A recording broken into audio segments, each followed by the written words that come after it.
ஒவ்வொரு நாள் வாழ்க்கைக்கும் எப்படி நாம் அந்த நாளை சந்திக்க வேண்டும்,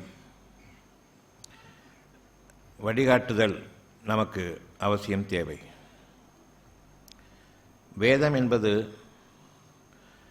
வழிகாட்டக்கூடிய நற்செய்திகளையும் இன்னும் சத்தியத்தை அறிவிக்கக்கூடிய எச்சரிக்கைகளையும் கொண்டிருக்கிறது. வேதம் எப்படி நமக்கு அறிவிக்கப்படுகிறது என்றால், உங்களுடைய உள் உணர்வின் மூலமாக அறிவிக்கப்படுகிறது. உள் உணர்வின் மூலமாக அறிவிக்கப்படக்கூடிய ஒவ்வொன்றும் வேதம் என்பதை நாம் அறிய வேண்டும். வெளிப்புற சூழ்நிலைகளுக்கும் வெளிப்புற புலன்களிலிருந்து பார்வை மூலமாகவும் கேள்வி வாயிலாகவும் நாம் அறிவாக கொண்டிருக்கூடிய ஒவ்வொன்றும் அசத்தியமானதாகும். அதில் உண்மை இல்லை. உள்ளுணர்வாக அறிவிக்கப்படக்கூடிய ஒவ்வொன்றும் இறைவனிடமிருந்துள்ள சத்திய வாக்கு, அது நிகழ்ந்தே தீரும். இன்று நாம் அதிகாலையில் இருக்கின்றோம். வழிகாட்டுதல் என்ன? நேற்றைய வாழ்க்கையினுடைய தொடர்ச்சி இன்றைய வாழ்க்கையா? இன்றைய வாழ்க்கை ஒரு புதிய வாழ்க்கையாக நமக்கு அமைய வேண்டுமா? அந்த புதிய வாழ்க்கை நேற்றைய வாழ்க்கையினுடைய தொடர்ச்சியாக இருக்கக்கூடாது. தீமைகள் நீக்கப்பட்டதாகவும் நோய்கள் விளக்கப்பட்டதாகவும் புதிய ஒரு வாழ்க்கையாக அமைய வேண்டும் என்ற அந்த எண்ணத்தோடு நாம் உள் உணர்வோடு படைக்கப்படுகின்றோம். அந்த உணர்வை கவனித்தால் தவிர நம்முடைய வாழ்க்கை நேற்றைய வாழ்க்கையை போன்றே தொடரும். அதாவது இறந்த கால வாழ்க்கை மீண்டும் தொடர்கின்றது. இறந்த கால வாழ்க்கையில் வாடும் பொழுது நமக்கு உற்சாகம் கிடையாது, சோர்வு தீண்டும், நம்பிக்கை கிடையாது, கவலைகள் நெருங்கும். இன்னும் நாளைய வாழ்க்கை பற்றிய நம்பிக்கையும் இருக்காது. நேற்றைய வாழ்க்கையினுடைய துர்ச்சகனங்களும் துக்கங்களும் தொடரும். மனதை நாம் கவனிக்க வேண்டும். உள் உணர்வாக அந்த மனதிற்கு வெளிப்படக்கூடிய வகையில் சிந்தனையை மேற்கொள்ள வேண்டும். சிந்தனை என்பது அறிவாற்றல் மிக்கது. ஒளிமயமான வாழ்க்கைக்காக நமக்காக அறிவிக்கப்பட்டுக்கூடிய சத்தியத்தின் மீது விருப்பம் கொள்ளச் செய்யும். அந்த விருப்பம் உங்களுடைய வாழ்க்கையாக உருவெடுக்க ஆரம்பிக்கும். அந்த நாளிலிருந்து விருப்பம் நான் கொள்ளும் பொழுது என் மனதில் ஒரு தேவையை நான் கருக்கொண்டிருக்கின்றேன், மனதில் கருத்தரிக்கின்றேன். என் உள் உணர்வாக வெளிப்படக்கூடிய ஒவ்வொன்றும் என் மனதில் என் விருப்பத்தை தோற்றுவிக்கும் பொழுது நான் கருத்தரிக்கின்றேன். மனம் ஒரு கருவறையாக இருக்கின்றது. இறைவனிடமிருந்திருக்கக்கூடிய ஒரு செய்தி ஆன்மாவிலிருந்து, உள் மனதிலிருந்து, மனதினுடைய சாட்சியத்திலிருந்து அறிவிக்கப்படுகின்றது. எனக்கு வேண்டும் என்று நான் விரும்புகின்றேன். அந்த விருப்பமானது ஏற்கனவே நான் பார்த்திருப்பதை போன்றும் இதைவிட அழகானது வேண்டும் என்றும் என் மனம் எனக்கு கூறும். எனக்கு ஒரு விருப்பம் இருக்கின்றது. அந்த விருப்பத்தில் என்ன இருக்கிறது என்றால், சுகமான வாழ்க்கை வேண்டும் என்று இருக்கின்றது. அந்த சுகத்திற்கு நான் உருவம் தேட முடியாது. உங்களுடைய மனதில் இருக்கக்கூடிய ஒவ்வொரு எண்ணத்திற்கும் உருவம் கிடையாது. மனதிற்கும் உருவம் கிடையாது. உங்களுடைய மனதில் சாட்சியமாக இருக்கக்கூடிய அந்த ஆன்மாவுக்கும் உருவம் கிடையாது. ஆன்மா இறைவனுடைய ஒரு சொல்லை அது கிரகித்து உங்களுடைய மனதிற்கு இறைவனுடைய நற்செய்தியாக அனுப்புகின்றது, அல்லது இறைவனிடமிருந்து ஒரு எச்சரிக்கையாக அனுப்புகிறது. வேண்டுமா வேண்டாமா என்ற ஒரு அழகான செய்தியை நமக்கு இறைவன் அறிவித்து அதனை நாம் எப்படி ஏற்றுக்கொள்கின்றோம் என்பதையும் இறைவன் கவனிக்கின்றான். உங்களுடைய ஆன்மாவாக இருந்து கடவுளை நம்புகின்றோம் என்று கூறக்கூடிய ஒவ்வொருவருக்கும் இந்த சோதனை ஒவ்வொரு நாளிலும் ஒவ்வொரு மூச்சிலும் அமைகிறது. வேண்டும் வேண்டாம் என்ற இந்த இரண்டில் ஒன்றை கூறக்கூடிய செய்தியாக ஒவ்வொரு மூச்சும் அமைகிறது. உயிர் மூச்சு ஒவ்வொன்றிலும் என்னுடைய தேவையாக நான் அதை கவனிக்கின்றேன். உயிர் மூச்சு ஒவ்வொன்றிலும் என்னுடைய தேவையாக நான் அறியக்கூடிய ஒவ்வொரு விஷயத்தையும் என் ஆன்மாவிலிருந்து நான் கிடைக்கப் பெறுகின்றேன் என்று அந்த உணர்வை சத்தியமாக நாம் மனதில் கொள்ள வேண்டும். அந்த மனதை கைவிட்டுவிடக்கூடாது எந்த ஒரு மூச்சிலும். உங்களுடைய ஒவ்வொரு மூச்சிலும் என்ன வேண்டும், என்ன வேண்டாம், ஒரு விஷயம் அறிவிக்கப்படுகிறது, இது வேண்டுமா வேண்டாமா. இந்த இரண்டில் என்ன வேண்டும் என்ன வேண்டாம் என்பதிலே நான் கொடுத்திருக்கக்கூடிய இந்த ஒரு விஷயம்தான் உங்களுடைய வாழ்க்கையாக அமையப்போகின்றது. இதற்கப்பால் ஒரு தேவையில்லை. ஏற்றுக்கொள்கின்றீர்களா? ஏற்றுக்கொண்டேன் என்ற அந்த பதில் வேண்டும். அப்படியானால் இதனை அறிவிக்கக்கூடிய நான் உங்களுக்கு இதனை நிறைவேற்றி தருவேனா, அல்லது நீங்களாக நிறைவேற்றி கொள்ளப் போகின்றீர்களா? உங்கள் மனதில் இருக்கக்கூடிய எந்த ஒரு எண்ணத்தையும் உங்களால் நிறைவேற்றிக் கொள்ள முடியுமா? சிந்தனைக்காக ஒன்று. இப்பொழுது நோய்கள் இருக்கின்றன, நீங்க வேண்டும். உங்களை மனதில் நான் அறிவிக்கின்றேன்.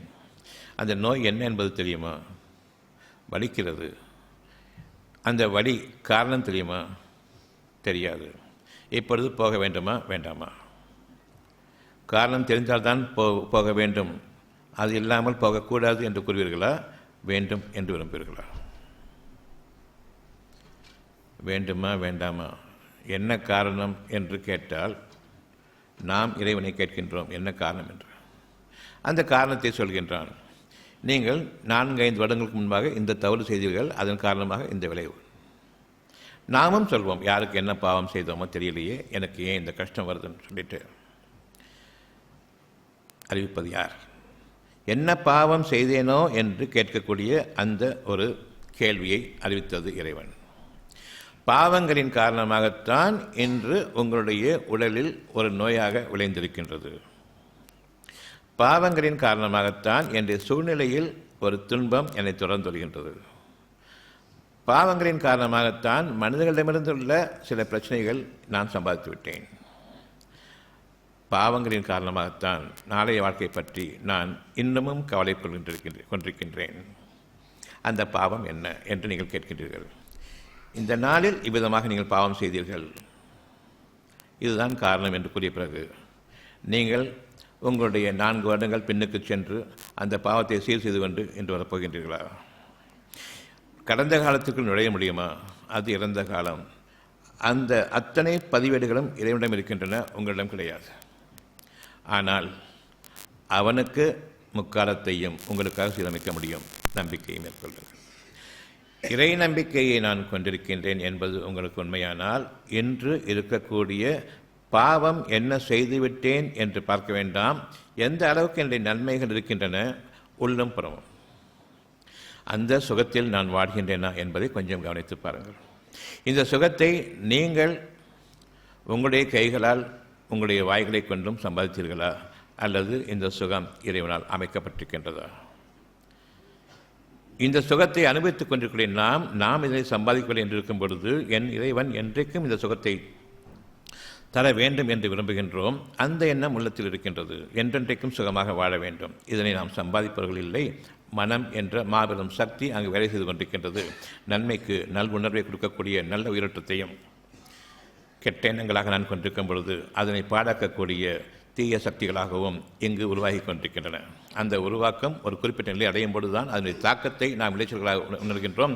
அந்த நாளில் எனக்கு நோய் வந்தது போன்றும், எனக்கு ஒரு பிரச்சனை ஏற்பட்டுவிட்டது போன்றும் அன்று எண்ணுகின்றோம். உங்களிடம் இருக்கக்கூடிய ஒவ்வொரு பிரச்சனையும், ஒவ்வொரு சுகவீனமும், ஒவ்வொரு நோயும், ஒவ்வொரு துக்கமும், ஒவ்வொரு கவலையும் முன்பு செய்த பாவத்தினுடைய விளைச்சல் இன்று உருவாகி கொண்டிருக்கின்றது. இப்பொழுதுதான் நான் கவனிக்கின்றேன், ஏதோ நெஞ்சம் அழுத்தமாக இருக்கின்றது, கொஞ்சம் வலி வர மாதிரி இருக்குது. ஒரு சுகவீனம் எனக்கு என் உடலில் எங்கோ ஒரு முறையில் ஆரம்பமாகின்றது. என்னுடைய பாவங்கள் காரணம் என்பதை நான் அறிய வேண்டும்.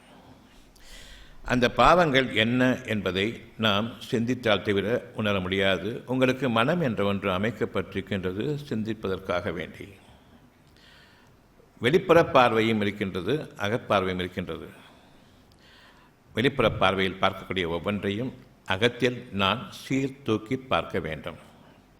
முதலில் எனக்கு இது வேண்டுமா வேண்டாமா என்ற அழகான உணர்வை கொண்டுதான் அமைக்கப்படுகின்றது. வேண்டும், அவ்வளவுதான். ஒவ்வொருவருக்கும் தனித்தனியே முறையே இறைவனுடைய வாக்கு அவரவர் தன்மைக்கு ஏற்ப அங்கு அமைக்கப்படுகின்றது. எனக்கு என்னுடைய நோய்கள் சுகமாக வேண்டும் என்று ஒருவருக்கு, இன்னொருவருக்கு இவ்வளவு கஷ்டப்படுகின்றீர்களே, வழி உண்டா, இதற்கு ஏதேனும் அந்த ஒரு எண்ணம் ஏற்பட்டிருக்கின்றது. வழி வேண்டுமா வேண்டாமா, இனி அதற்குரிய பாதையை நீங்கள் சென்று முயற்சித்தால் தவிர, அந்த முயற்சியில் உங்களுடைய பொறுமையை மேற்கொண்டால் தவிர உங்களுடைய சுகவீனம் கிடையாது, சுகவீனம் தீராது. ஒவ்வொருத்தருக்கும் ஒவ்வொரு வகையான ஒரு தேவை அறிவிக்கப்பட்டு கொண்டிருக்கின்றது. எல்லோருக்கும் ஒரே தேவையில்லை, அது அருபமான தேவை. யார் இறைவனிடமிருந்திருக்கக்கூடிய ஒரு வாக்கை ஏற்றுக்கொண்டு பின்னர் அதனை நிறைவேற்ற தனக்கு வழியில்லை என்பதையும் சிந்தித்து தெளிவடைந்து உணர்ந்து அந்த நல்லறிவின் காரணமாக என் இறைவனுக்கு தவிர நான் இனி பணிவதற்கில்லை, வேறு எவரிடமும் நான் என்னுடைய தேவைகளுக்காக செல்வதில் எனக்கு எந்த புண்ணியமும் இருக்காது என்பதையும் நாம் அறிய வேண்டும். இறைவன் கூறுகின்றான், அந்த நாளை குறித்து நீங்கள் அஞ்சிக் கொள்ளுங்கள். அத்தியாயம் 31, 33. அந்த நாளை குறித்து நீங்கள் அஞ்சிக் கொள்ளுங்கள் மனிதர்களே. இது மனித சமுதாயம் ஒவ்வொருவருக்கும். அத்தியாயம் 31, 33வது வசனம் உங்களுடைய உள்ளத்திற்கு அறிவிக்கப்படுகின்றது. இது உணர்வு சம்பந்தமானது. வேதம் என்பது மனதின் சாட்சியம். உங்களுடைய மனம் சாட்சியமாக இருக்கின்றது. உங்களுடைய ஒவ்வொரு அசைவுக்கும் எந்த காரணமாக நீங்கள் இந்த பேச்சை பேசுகின்றீர்கள், எந்த காரணமாக நீங்கள் உங்களுடைய இடத்தை விட்டு அசைகின்றீர்கள், ஒரு தேவையின் அடிப்படையில். அந்த தேவை உணர்வு. உணர்வு உங்களுடைய உடல் உறுப்புகளை இயக்குகின்றது. அந்த உடல் உறுப்புகள் இயங்க வேண்டுமானால் உடல் உள்ளுறுப்புகள் ஒழுங்காக இயங்க வேண்டும். நான் என்னுடைய கையை அசைக்கின்றேன் என்றால் அது முறையாக அசைய வேண்டும். உள்ளம் என்ற ஒன்று கவனிக்கின்றது, முறையாக அசைகிறதா அல்லது நடுக்கமாக இருக்கின்றதா. இந்த நடுக்கம் உள்ளத்திற்குரிய நெஞ்சத்தின் பயத்தை கொண்டு நடுக்கம் ஏற்படுகின்றது. இருதயமும் நடுங்குகின்றது, உள்ளுறுப்புகளாக இருக்கிற இருதயமும் நடுங்குகின்றது. பேசும்பொழுது பயத்தின் காரணமாக நெஞ்சமும் நடுங்குகின்றது, இருதயமும் இயங்க மறுக்கின்றது, துடிதுடிக்கின்றது, நாக்கு கூட பேசுவதற்கு சங்கடப்படுகின்றது. அந்த நாக்கும் நடுங்க ஆரம்பிக்கின்றது, பேச முடியாது. சுகமான வாழ்க்கையை நான் மேற்கொண்டிருக்கின்றன என்பதற்கு உரிய ஒரு பாதை, அறிவதற்கான பாதை, என் மனம் சுகமாக இருக்கின்றதா என்பதை மட்டும் பாருங்கள், அல்லது என் மனம் பதட்டப்பட்டு கொண்டிருக்கின்றதா என்பதை கவனியுங்கள். உள்ளம் பதற வேண்டிய அவசியமில்லை. நற்செய்தியாக உங்களுக்கு அறிவிக்கப்பட்டு கொண்டிருக்கின்றது. எந்த கவலையும் வேண்டாம், எந்த பயமும் வேண்டாம். இந்த கவலையும் பயமும் வர என்ன ஏதோ எப்படியோ என்று அந்த பதட்டத்தை ஷைத்தான் கொண்டு வருகின்றான். உங்களுடைய அறிவை நீங்கள் உபயோகப்படுத்த வேண்டும். சீக்கிரமாக பாருங்கள் என்னன்னு சொல்லிட்டு. அவசரத்தில் நீங்கள் பொறுமையையும் நிதானத்தையும் மேற்கொள்ள வேண்டுமா, இன்னும் சீக்கிரமாக நீங்கள் செயல்பட வேண்டுமா? உங்களுடைய இறைவனுடைய கேள்வி அங்கே இருக்கின்றது, உணர்வாக அமைக்கப்படுகின்றது. பதட்டத்திற்குரிய நீங்கள் இந்த நேரத்தில் கவலையை அதிகமாக்கக்கூடிய சூழ்நிலைக்கு போகலாமா? கவலையை நீக்கிக் கொள்ளக்கூடிய விதத்தில் உங்களை விட்டுவிட்டு மனிதர்களிடம் நீங்கள் போகலாமா? கவலைக்கு காரணம் என்ன என்பது உங்களுக்கே தெரியாது. மனிதர்களிடம் நீங்கள் சொல்கின்றீர்கள் அவசரப்பட்டு. அவர்கள் உங்களுடைய காரணத்தை அறிய முடியுமா? சிந்தித்து பார்க்கும் பொழுது நீங்கள் உங்கள் இறைவனை தவிர வேறு யார் பக்கமும் திரும்ப முடியாது. உங்களுடைய மனதை உங்களுடைய ஆன்மாவின் பக்கம் திருப்புங்கள். மனதின் சாட்சியமாக இருக்கக்கூடிய ஒவ்வொன்றும் உங்களுடைய ஒவ்வொரு அசைவுக்கும் தடைபடும். நிச்சயமாக இதில் புண்ணியம் இல்லை என்பதை இறுதியாக என் இறைவனே என்று சரணடையக்கூடிய அந்த நேரம் வரும்பொழுது அவனிடமிருந்தவர்கள் ஆற்றல் ஆகுக என்ற ஒரு மாற்றத்தில், அந்த நிமிடத்தில், அந்த சூழ்நிலையில் கண்ணிமைக்கும் பொழுதில் உங்களுடைய நிகழ்வுகள் நிகழும் என்பதையும் இன்று நீங்கள் அறிய வேண்டும். எந்த அளவுக்கு நான் என்னுடைய மனதை ஆன்மாவின் பக்கம் திருப்புகின்றேனோ, சத்தியத்தின் பக்கம் திருப்புகின்றேனோ, அந்த அளவுக்கு என்னுடைய காரியங்கள், என்னுடைய தேவைகள் நினைத்த அந்த மாற்றத்தில் நிறைவேறும். என்னிடம் வரக்கூடியவர்கள் சுகமாக வேண்டும் என்று நான் விரும்பினால் அது எப்படி என்ற ஒரு கேள்வியை ஷைத்தான் கொண்டு வருவான். உங்களுடைய அறிவின்படி இதெல்லாம் நடக்காது, எப்படி நினைத்தால் சுகமாகிறோம். அந்த கேள்விக்கு நிச்சயமாக முற்றுப்புள்ளி. வேணுமா வேண்டாம்.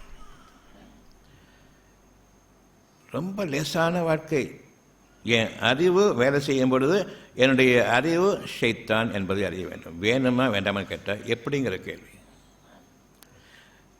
பிறகு அந்த எப்படிங்கிற கேள்விக்கு தனக்கு பதில் தெரியாமல் ஊர்வலத்தில் போய் கேட்கறது, மருத்துவர்கிட்ட போய் கேட்கறது, ஜோசியன்கிட்ட போய் கேட்கறது, எப்படி என்னன்னு சொல்லிட்டு. யாருக்கு தெரியும்? உங்களுக்கே தெரியாது. உங்களுடைய கஷ்டங்களுக்கு காரணம் என்பது தெரியாது. மற்றவர்களுக்கு எப்படி தெரியும்?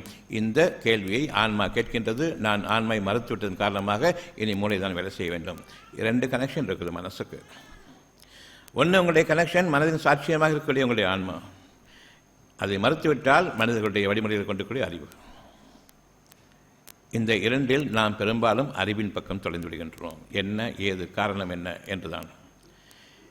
என்ன தெரியுதுன்னு டாக்டர் தெரியல டாக்டர், எனக்கு இவ்வளோ பிரச்சனைகள் வருது, என்ன காரணம் தான் தெரியல. நான் கேட்குறது, காரணம் வேணுமா சுகம் வேணுமா? காரணம் வேணா காரணம் சொல்லிட்டு போயிடுங்க. சுகம் வேணும்னு சொன்னால் சுகம் வேணும்னு இறைவனுக்கு பணிஞ்சிடும். எது வேணும்? சுகம்தான் டாக்டர் வேணும், எனக்கு காரணம் வேண்டாம்.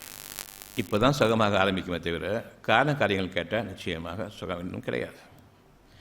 உங்களுடைய வாக்கு சுகமாக வேண்டும் என்று உங்களுடைய இறுதியில் இருக்கிறதே, அது இறைவன் அமைத்திருக்கின்றான். சுகமாகாது என்று எப்பொழுது உங்களுக்கு தோன்றுகிறது என்றால், மாற்றப்படுகிறது என்றால் என்ன காரணம், எப்படி சுகமாக்கிக் கொள்வது என்று நீங்கள் வழிமுறையை தேடும் பொழுது மறுக்கப்பட்டு விடுகின்றது. உள்ளமும் மறுக்கப்பட்டு விட்டது, அறிவிலும் வழி கிடையாது. இப்பொழுதுதான் உங்களுடைய வேதனை ஆரம்பமாகிறது. இறைவனுக்கு நன்றி உணர்வோடு இருக்க வேண்டுமென்றால் மனசாட்சியத்தின் பக்கம் நீங்கள் திரும்ப வேண்டும். அதுதான் தெய்வ உள்ளம், இறை இல்லம், புண்ணியஸ்தலம். அங்கிருந்து தான் உங்களை மனதுக்கு அறிவிக்கப்படுகின்றது இது தேவை என்பது. சுகம் அடையுங்கள் என்று ஒரு வார்த்தை தான் உங்களுடைய உள்ளத்துக்கு அறிவிக்கப்படுகின்றது. ஏற்றுக்கொள்கின்றீர்களா இல்லையா? பிரச்சனைகள் என்னுடைய குடும்பங்களில் இருக்கிறது, வேண்டாம். ஏற்றுக்கொள்கிறீர்களா இல்லையா?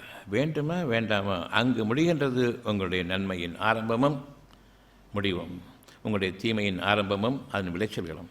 அங்கு ஆரம்பமாகிறது, அங்கு முடிவடைகின்றது. வேண்டும் என்ற மாத்திரத்தில் முடிந்துவிட்டது அந்த நேரம். இனி அது நிகழ்ந்தே தீரும். இந்த நாளில் உங்களுடைய இறைவன் உங்களுடைய ஆன்மாவாக இருந்து உங்களுடைய மனதிற்கு தன்னுடைய செய்திகளை அறிவித்துக் கொண்டிருக்கின்றான். இறையை அறிவிப்பவன் இறைவன். நான் இறைஞ்சதற்குரிய ஒரு தேவையை அறிவிப்பவன் இறைவன். இந்த இறை உணர்வோடு நீங்கள் வாழ வேண்டும்.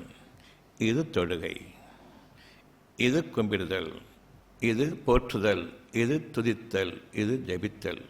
எந்த பெயர் வேண்டுமானாலும் வைத்துக் கொள்ளுங்கள். இறை உணர்வு முக்கியம். என்ன என்பதை அறிய வேண்டும்.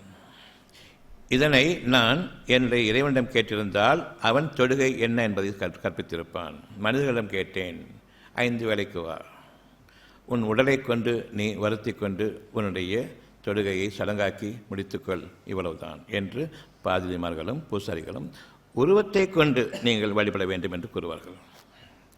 இறைவன் கவனிப்பது, இப்பொழுது இறைவன் கேட்கின்றான், உங்களுடைய உள்ளத்தை கவனிக்கின்றானா, இறைவன் எனக்கு அடிபணிந்திருக்கிறீர்களா என்பதை, அல்லது உங்களுடைய உடலை கவனிப்பானா? இறைவன் கவனிப்பது உங்களுடைய உடல் உருவத்தையா, உங்களுடைய உள்ளத்தையா? தெளிவாக பதில் இருக்கின்றது, உள்ளத்தைத்தான் இறைவன் கவனிப்பான் என்று. அந்த உள்ளம் எனக்கு பணிந்திருக்கின்றதா, என்னுடைய கட்டளையை ஏற்றுக்கொண்டதா, எனக்கு மாறு செய்கின்றதா என்பதை கொண்டு முதலில் உங்களை கவனிப்பானா? உடலை கொண்டு நீங்கள் நடித்து காட்டியதை பார்த்து ஏமாந்து இவர் என்னுடைய அடியான் என்று ஏற்றுக்கொள்வானா? உங்கள் உருவத்தை கொண்டு நீங்கள் வழிபடுகின்றீர்கள். இறைவனுக்கு எது கண்ணியமில்லையோ அந்த கண்ணியத்தை நீங்கள் அவனுக்கு கொடுக்கவில்லை. உள்ளத்தை அமைத்தானே, அந்த உள்ளத்திற்கு அங்கிருந்து தான் உங்களுடைய வாழ்க்கையை ஆரம்பமாகின்றது. உங்களுடைய கவலையும் உங்களுடைய நம்பிக்கையும் உங்களுடைய ஆறுதலும் உங்களுடைய அமைதியும் வாழ வேண்டும் என்ற விருப்பமும், வேண்டாம் என்ற இந்த வாழ்க்கை நரக வாழ்க்கை என்று கூறக்கூடிய அந்த அங்கலாய்ப்பும் ஒவ்வொன்றும் உள்ளத்திலிருந்து உருவாகின்றது. அதன்படி உங்களுடைய செயல்பாடுகள் அமைகின்றன என்பதை ஏன் அறிய தவறுகின்றோம்? பூசாரிகளை நம்பியதன் காரணமாக சத்தியத்தை நேரடியாக இறைவனிடம் கேட்பதை விட்டுவிட்டு, அவன் சொல்வதை கேட்பதை விட்டுவிட்டு, பூசாரிகளிடம் சென்று நீ இறைவனுக்குரிய பாதையை காட்டு என்று கூறியதன் விளைவுதானே. உங்களோடு இறைவன் பேசிக் கொண்டிருக்கும் பொழுது, இந்த நிமிடத்தில் உங்களுக்கு உங்களுடைய இறைவன் உங்களை பற்றி உங்களுடைய செய்திகளை உங்களுக்கு தேவையானவற்றை அறிவித்துக் கொண்டிருக்கும் பொழுது, நேரடியாக பேசுகின்றான் என்று தெரிந்த பின்னரும் பூசாரிகளிடம் நீங்கள் சென்று அவர்கள் மூலமாகத்தான் இறைவனை அடைய வேண்டும், இறைவனிடம் பேச முடியும் என்று கற்பித்ததை சத்தியத்திற்கு விரோதமாக பொய்யை கொண்டு வாழ்க்கையாக ஆக்கிக்கொண்ட நம்முடைய கேடு இன்றளவும் தொடர்ந்து கொண்டிருக்கின்றது. இறைவனுக்கும் உங்களுக்கும் எந்த தொடர்பும் இல்லை என்று ஆக்கிவிட்ட பிறகு உங்களுடைய மனம் சொல்ல வேண்டும், பூசாரி வேண்டுமா, இறைவன் வேண்டுமா? சத்தியத்தின் பக்கம் திரும்ப வேண்டிய கட்டாயம் உங்கள் மீது. இப்படி இருக்கும் பொழுது நான் ஒரு பெரும் கூட்டத்தையே சந்திக்கின்றேன். அந்த கூட்டம் பூசாரிகளுடைய கூட்டமும் அவர்களை சார்ந்து இருக்கக்கூடிய உங்களுடைய குடும்பத்தார் அனைவருடைய கூட்டமும் உங்களை எதிர்கொள்ளும்.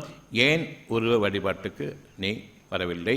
எதற்காக இவ்வளவு காலமும் மசூதிக்கும் சர்ச்சுகளுக்கும் கோயில்களுக்கும் வந்து கொண்டிருந்தாயே ஏன் என்ற ஒரு பெருங்கூட்டத்தை நீங்கள் சந்திக்க நேரும். இப்பொழுது இறைவன் கேட்கின்றான், உங்களை படைத்தது யார்? அவனுக்கு மட்டும் வழிபடப் போகின்றீர்களா? அவனுக்கு நீங்கள் பதில் சொல்வதை பற்றி கவலைப்படவில்லை, பயப்படவில்லை, ஊரை பற்றி கவலைப்படுகின்றீர்கள். அவர்களுடைய அவ்வளவு முடிவும் என்னிடம் இருக்கின்றது. ஆனாலும் நாம் இறைவனை பயப்படுவதில்லை, ஊரை பயப்படுகின்றோம், கூட்டத்தினரை பயப்படுகின்றோம். நீங்கள் எனக்கு அடிபணியுங்கள். உங்களை படைத்தவன் நான், பாதுகாப்பவனும் நான், வளர்ப்பவனும் நான், வாழ்விப்பவனும் நான், உங்களை அழிப்பவனும் நான் தான். அஞ்ச மாட்டீர்களா? இன்று வரையில் உங்களுக்கு நற்செய்திகளை கொடுத்து கொண்டிருக்கின்றேன். கவலை வேண்டாம் என்ற நற்செய்தி. கவலையோடு தான் வாழ்ந்து கொண்டிருக்கின்றீர்கள் நாளைய வாழ்க்கையை பற்றி. நான் உங்களிடம் பேசிக் கொண்டிருக்கின்றேன், நீங்கள் எனக்கு புறமுது காட்டிக் கொண்டிருக்கின்றீர்கள். என்னை விட்டுவிட்டு வெளியேறி நீங்களாக கட்டிக்கொண்ட கட்டிடங்களுக்குள் செல்கின்றீர்கள். நியாயமா இது? எனக்கு கொடுக்கக்கூடிய மரியாதை தானா இது? எனக்கு புறமுது காட்டுவதும் என்னை விட்டும் என்னுடைய இல்லத்தை விட்டும் வெளியேறி உங்களுடைய வீதிகளில் கட்டிக்கொண்ட உங்களுடைய கட்டிடங்களுக்குள் செல்கின்றீர்கள். அங்கு நான் இருக்கின்றேன் என்று இதில் உங்களுக்கான சாட்சியம் என்ன இருக்கின்றது? நான் அங்கே இருக்கின்றேன் என்று கூறுவதற்கு. இன்னும் தத்துவம் பேசுவீர்கள், தூணிலும் இருப்பான் துரும்பிலும் இருப்பான் என்று. ஆனால் இங்கு மட்டும் இருக்க மாட்டான். எந்த அடிப்படையை கொண்டு நாம் தடம் புரண்டு விட்டோம்? இப்பொழுது அறியுங்கள், தூணிலும் இல்லை துரும்பிலும் இல்லை, என்னோடு இருப்பவன் இறைவன் என்று. தூண்லையும் துரும்புலையும் இருப்பான்னு சொன்னால் விளக்க மாத்திரையும் சிறப்புலையும் சாக்கலையிலையும் இருப்பான் அர்த்தமாகும். இறைவனுக்கு கொடுக்கக்கூடிய இந்த மாபெரும் அசிங்கத்தை இறைவன் ஏற்றுக்கொண்டான், கேட்டுக்கொண்டான். தூண்லையும் இருப்பான், துரும்புலையும் இருப்பான், விளக்க மாத்திரையும் இருப்பான், சிறப்புலையும் இருப்பான், சாக்கலையிலையும் இருப்பான் சொல்லக்கூடிய நீங்கள் இங்கே எனக்கு இடம் கிடையாது இல்லை? உங்களுடைய மனதை அமைத்த அந்த மாபெரும் சக்தி அங்கு வேலை செய்து கொண்டிருக்கின்றது. அந்த சக்தி என்ன என்பது தெரியாது. ஒரு கவலை வந்துவிட்டால் நொறுங்கி போவீர்கள். அப்படிப்பட்ட சக்தி வேலை செய்து கொண்டிருக்கிறது. வேண்டாம் என்று கூறுபவன் இறைவன் தானாக. இனியும் பூசாரிகளை பின்பற்றப் போகின்றீர்களா? உங்களுடைய இறைவனை நேரடியாக பூசாரியை நீக்கிவிட்டு அவனை பின்பற்றப் போகின்றீர்களா என்பதை நீங்கள் இன்று தெளிவாக உணர வேண்டும். உங்களுடைய மக்கள் உங்களை பாதுகாப்பார்கள் என்று எண்ணிக்கொண்டிருக்கின்றீர்களா? இன்றைய நாள் உங்களுக்கு நீங்களும் உங்களுடைய இறைவன் மட்டும்தான் என்பதை நீங்கள் அறிய வேண்டும். அதற்கப்பால் எனக்கு அப்பா இருக்காரு, எனக்கு பிள்ளை இருக்குது, எனக்கு மனைவி மக்கள் இருக்குது, நாங்கள் ஒருத்தர் காப்பாற்றிப்போம். அவரவர்களுக்கு வேதனைகள் இருக்கின்றது, என்ன செய்வது என்று தெரியாமல் ஒருவருக்கொருவர் வேதனையில் கட்டிக்கொண்டு அழுது கொண்டிருக்கிறீர்களே தவிர, நீங்கள் ஒருவருக்கொருவர் ஒப்பறிவித்துக் கொண்டிருக்கின்றீர்களே தவிர ஒருவர் மற்றொரு உதவி செய்ய முடியாது என்பதை கவனிக்கவில்லையா? உங்களுக்கு பூசாரிகள் வேண்டுமா, இறைவன் வேண்டுமா என்பதை நீங்கள் உங்களுடைய மனசாட்சியத்திற்கு பதில் சொல்லுங்கள். இப்பொழுது எனக்கு நீதான் வேண்டும் இறைவனே என்று யார் கூறுகின்றீர்களோ நிச்சயமாக வாழ்க்கை மறந்துவிட்டது, புதிய வாழ்க்கை ஆரம்பமாகிறது என்று. அத்தியாயம் 33 31வது வசனம். வேதம் என்றால் வழிகாட்ட வேண்டும், வழிகெடுக்கக்கூடாது. வழிகெடுப்பவற்றை நிராகரித்து வழிகாட்டுதலை எடுத்துக்கொள்ள வேண்டும். மனிதர்களே, முஸ்லீம்களின் கூப்பிட்டுருக்கானா, இந்துக்களின் கூப்பிட்டுருக்கானா, கிறிஸ்தவர்களின் கூப்பிட்டுருக்கானா, மனிதர்களின் கூப்பிட்டுருக்கானா? எத்தனை தெய்வங்கள்? முஸ்லீம் இறைவன், இந்து இறைவன், கிறிஸ்துவ இறைவன் என்று ஒரு இறைவனை 3 கூறு போட்டவர்கள் பூசாரிகளா நாமா? உங்களுக்கு சுகம் வேண்டும் என்று அறிவிக்கப்படுகின்றது. அது முஸ்லீம் சுகமா, இந்து சுகமா, கிறிஸ்தவ சுகமா? கேட்பதற்கு அசிங்கமாக இல்லையா? ஆன்மாவின் பக்கம் திரும்பியிருந்தால் எல்லோருக்கும் ஒரே ஆன்மா மனசாட்சியம்தான். தப்பு தப்புன்னு சொல்லும், ரைட்டு ரைட்டுன்னு சொல்லும். 3 இறைவன் இல்லை, ஒன்று தான். 3 சுகம் இல்லை, வித்தியாசமான சுகம், முஸ்லீம் சுகம், கிறிஸ்துவ சுகம், இந்து சுகம் கிடையாது, ஒன்று தான் என்பதை அறிவிக்கக்கூடிய இந்த இறுதியத்தின் பக்கம் திரும்பாமல் நீங்கள் உங்களையே 3 கூறாக கூறுபட்டீர்கள். நீங்கள் உங்களை கூறுபடவில்லை, அதைவிட பெரும் காரியத்தை செய்திருக்கின்றீர்கள். இறைவனை 3 துண்டாக ஆக்கினீர்கள். முஸ்லீம் இறைவன், கிறிஸ்துவ இறைவன், இந்து இறைவன் என்று பூசாரிகளை நம்பியதன் காரணமாக அவர்கள் இறைவனை வைத்து வியாபாரம் செய்வதற்காக அவர்களுடைய கட்டிடங்களுக்குள் அனுமதிக்கின்றார்கள். என்னை பார்த்துட்டு தான் கடவுள்கிட்ட போகணும். இங்கே கடவுள் நேரடியாக பேசிக்கொண்டிருப்பதை நாம் மறந்துவிட்டோம். இன்றைய நாள் உங்களுக்கான ஒரு புது நாள். சத்தியத்தின் அடிப்படையில் வாழக்கூடிய மாபெரும் அரசாங்கம் இப்பொழுது உங்களுடைய ஆன்மாவிலிருந்து இயங்கிக் கொண்டிருக்கின்றது. இந்த அரசன் வேண்டுமா? உங்களுடைய மக்களே, அரசன் 3-5 பிரிவுகளாக பிரிந்து ஒரு மினிஸ்ட்ரி, சீஃப் மினிஸ்டர், 29-39 மினிஸ்டர்ஸ், ஒரு பிரைம் மினிஸ்டர், 50-55 மினிஸ்டர்ஸ், இந்த மாதிரி கூறு போட்டு கொண்டு வாழக்கூடிய இந்த அரசாங்கம் வேண்டுமா? அவ்வளவையும் வானங்கள் முதலாக பூமி வரையிலும் படைத்து ஒவ்வொன்றையும் நுட்பமாக உங்களுக்காக இயங்கச் செய்து உங்களுடைய மனதை ஆன்மாவின் பக்கம் திருப்பி உங்களோடு இறைவன் இருக்கிறான் என்பதை அவ்வளவும் பார்க்கின்றது. அதன் பக்கம் நீங்கள் திரும்பும் பொழுது என்னை எந்த அளவுக்கு இறைவனுக்கு அடிபணி வேண்டுமோ அந்த அளவுக்கு எனக்கு மதிப்பும் மரியாதையும் கொடுத்து கொண்டிருக்கின்றது வானங்களும் பூமியும். இவை அனைத்தும் உங்களுக்காக வசப்படுத்தப்பட்டிருக்கின்றன. உங்களுடைய இறைவனை நீங்கள் வைத்திருக்கும் பொழுது தொலைத்துவிட்டால் வானங்களிலும் பூமியிலும் ஒரு அணு கூட உங்களுடைய தேவைகளுக்கு அசையாது. நீங்கள் அழுது பண்ணாலும் சரி, வானங்களும் பூமியும் உங்களுக்காக அடப்போவதில்லை, விலகிவிடும் என்பதை இன்று நீங்கள் அஞ்சிக் கொள்ளுங்கள். வானங்களிலிருந்து பாக்கியங்கள் என் மீது இறங்க வேண்டும். இந்த பூமி இறந்த பின் அதை உயிர்ப்பிப்பது வானங்களிலிருந்து இருக்கக்கூடிய ஒரு சொட்டு தண்ணீர் தான். அந்த நீர் உங்களுக்கும் வாழ்க்கைக்கு ஆதாயமாகவும் அமைந்திருக்கின்றது. வறண்டு போகுமானால் உங்களுடைய வாழ்க்கை முடிந்துவிடும். அச்சம் கொள்ளுங்கள். நம்மில் பல பேர் எங்களுக்கு அமைதி வேண்டும், எங்களுக்கு சூழ்நிலையிலும் அமைதி வேண்டும், வெயிலும் வெக்கையும் கூடாது. விரும்புவதன் காரணமாக கடுமையான கோடைக்காலம் இருக்கக்கூடிய இந்த சூழ்நிலையில் நமக்காக நம்முடைய இறைவன் மேகத்தை நிழலச் செய்திருக்கின்றான். இன்னும் மழையையும் கொண்டு வருவான். நம்மை மன்னித்து கொண்டிருக்கின்றான் எப்பொழுது என்பதை அறிய வேண்டும். மனதினுடைய அந்த இறை உணர்வை நம்பியதன் காரணமாக இறைவன் கொடுத்திருக்கக்கூடிய அந்த அழகான உணர்வு, மனதினுடைய தூய்மை, சுகமான உணர்வு, வசந்தமான எதிர்காலத்தை எதிர்நோக்கி கொண்டிருக்கக்கூடிய அந்த ரம்மியமான சூழ்நிலை ஒவ்வொன்றும் சத்தியம் என்று எண்ணி நம்பிக்கை கொண்ட நிலையில் முகத்தில் பிரகாசிக்க வேண்டும். நாளைய வாழ்க்கை இவ்வளவு அழகானது என்பதை விரும்பி நம்பிக்கை கொண்டதன் காரணமாக அந்த முகம் பிரகாசிக்க வேண்டும் என்றால் முகத்தில் அடையாளங்களை வைத்துக் கொண்டு திரிகின்றோம் ஒவ்வொருவரும். நான் இந்த மதத்தை சார்ந்தவன் என்று தலைப்பாயையும் கட்டிக்கொள்கின்றோம், அல்லது சாமியாராக ஆகின்றோம் தாடி வளர்த்து கொண்டு, அல்லது நாம் பல வேஷங்களை கொண்டு நெற்றியிலும் பூசிக்கொண்டிருக்கின்றோம். இது ஊர் மக்களுக்கு காட்டுகின்றீர்கள் நீங்கள் பயபக்தியாளர்கள் என்று. உங்களுடைய பயமும் பக்தியும் மனம் சம்பந்தப்பட்டதா, உங்களுடைய நெற்றி சம்பந்தப்பட்டதா, உங்களுடைய முகம் சம்பந்தப்பட்டதா, உங்களுடைய அங்க அடையாளங்கள் சம்பந்தப்பட்டதா? அந்த மனதை பார்ப்பவன் இறைவன். அவனுக்கு தெரியாதா நீங்கள் யார் என்பது? நீங்கள் நிச்சயமாக உலகத்திற்கும் ஊருக்கும் நீங்கள் அடையாளம் காட்டிக் கொண்டிருக்கின்றீர்கள். இறைவனை நீங்கள் மறந்துவிட்டீர்கள். அவன் தேவையில்லை என்றும் ஆக்கிக் கொண்டீர்கள்.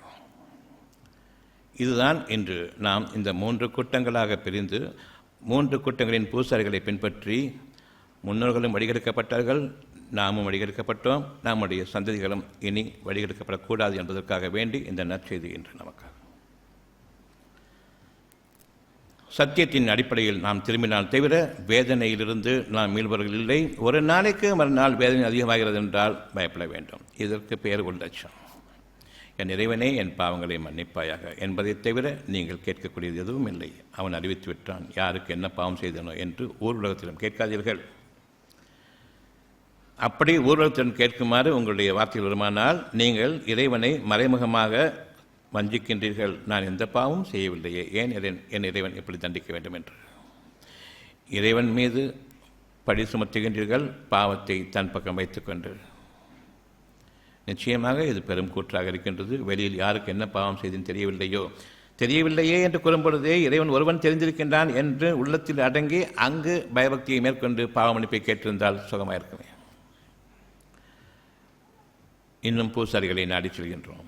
இந்த நாளிலிருந்து நமக்கு பூசாரிகள் கிடையாது, நேரடியான தொடர்பு இருக்கின்றது. நாம் நம் ஆன்மாவை விட்டும் நெஞ்சத்தை விட்டும் எப்பொழுது வெளியேறுகின்றோமோ நெஞ்சம் கனத்துவிடும். நெஞ்சத்தில் எப்பொழுது தங்குகின்றோமோ நிறைவாகிவிடும், லேசாகிவிடும். உங்களுடைய வாழ்க்கை அங்கிருந்து ஆரம்பமாகின்றது. எந்த அளவுக்கு இங்கு லேசாக இருக்கின்றதோ வாழ்க்கை சுகமானது. மனிதர்கள் தேவையில்லை, இறைவன் ஒருவன் தான். இப்பொழுது நீங்கள் எந்த அளவில் இறைவனை நம்பிக்கை கொண்டிருக்கின்றீர்களோ அப்படிப்பட்ட ஒரு சமுதாயத்தை உங்களோடு சேர்த்து வைப்பான். அந்த சமுதாயத்தினுடைய தனிப்பட்ட நபர்கள் உலகத்தில் எந்த முறையில் இருந்தாலும் சரி உங்களோடு சேர்த்து வைப்பான். நீங்கள் ஒரு பெரும் கூட்டத்தினராக இருக்கின்றீர்கள், இறைவனுக்கு விரோதமான கூட்டத்தினராக இருக்கின்றீர்கள். ஒருவர் மற்றவரை சார்ந்து வாழ்ந்து கொண்டிருக்கின்றீர்கள். தெளிவாக தெரியும் ஒவ்வொருவருக்கும் அவருடைய வேதனை இருக்கிறது என்பது. உன்னொருவர் எனக்காக உதவி செய்வார் என்று இருக்கும் பொழுது எந்த முகாந்திரமும் இல்லாமல் அறிவில்லாமல் நாம் பின்பற்றி கொண்டிருக்கின்றோமே என்ற அந்த எண்ணத்தை நாம் உணர்ந்து இந்த பாவத்திலிருந்து மீள வேண்டும். உங்களில் யார் மற்றவர்களுக்கு உதவி செய்ய முடியும் என்று எண்ணுகின்றீர்கள்? என்னால் முடியுமென்றால் உங்களுக்கு நீங்களே உதவி செய்து கொள்ள முடியுமா என்ற அடுத்த கேள்விக்கு பாருங்கள். நான் மற்றவர்களுக்கு உதவி செய்யப் போகின்றேன் என்று எண்ணம் நீங்கள் வைத்திருக்கும் பொழுது ஒவ்வொருவருக்கும் அவரவர் பலகீனம் உண்டு. அந்த பலகீனத்திற்கெல்லாம் இறைவன் தான் துணை நிற்பவன்.